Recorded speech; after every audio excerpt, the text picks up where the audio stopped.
হসপিটালে একদিকে লাশ বের হচ্ছে, অন্যদিকে মিষ্টির প্যাকেট ঢুকছে। কেউ আবার কবরের উদ্দেশ্যে যাচ্ছে, কেউ নতুন দোলনায় দুলছে।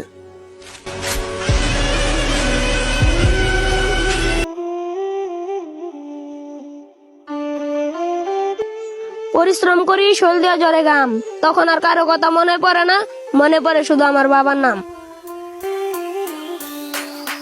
ছিলাম তখন ভালো, যখন হইলো আমার জন্ম, মাথায় বুদ্ধি ছিল কম, আর মস্তিষ্কটা বন্ধ, আস্তে আস্তে হইলাম বড়, বাবা চিনাই দিল। মসজিদে 500 টাকা দান করলে সেটা অনেক বড় মনে হয়, আবার সেই 500 টাকা নিয়ে মার্কেটে গেলে সেটা অনেক ছোট মনে হয়। মসজিদে নামাজের পর 2 মিনিট সময়ও অনেক বড় মনে হয়, আবার সিনেমা হলে গিয়ে 2 ঘন্টার মুভিও অনেক ছোট মনে হয়। এখনকার যুগে মুসলমান আল্লাহকে ভয় পায় না, আবার ডায়াবেটিসের ভয়ে রাস্তায় ঠিকই দৌড়ায়। সবাই জন্মাতে চায়, কেউ মরতে চায় না। সবাই ভালো রেজাল্ট করতে চায়, কেউ পড়তে চায় না।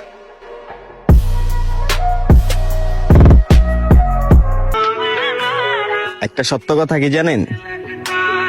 আমাদের মধ্যবিত্তদের গল্প ইনশাল্লাহ পর্যন্তই সীমাবদ্ধ। বাবা বাইচা থাকতে বাবার মর্ম বুঝলা না, যেদিন হারাই ফেলবা সেদিন আর খুঁজে পাইবা না। ছিলাম তখন ভালো, যখন হইলো আমার জন্ম।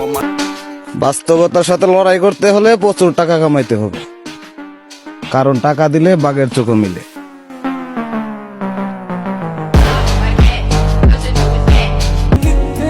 রাত সবার জন্য হলেও রাতের ঘুম সবার জন্য না। আপনার পোলাপাইন আপনারটা খায়, তাই ভাই ভাই করে। আমি কিন্তু খাই না।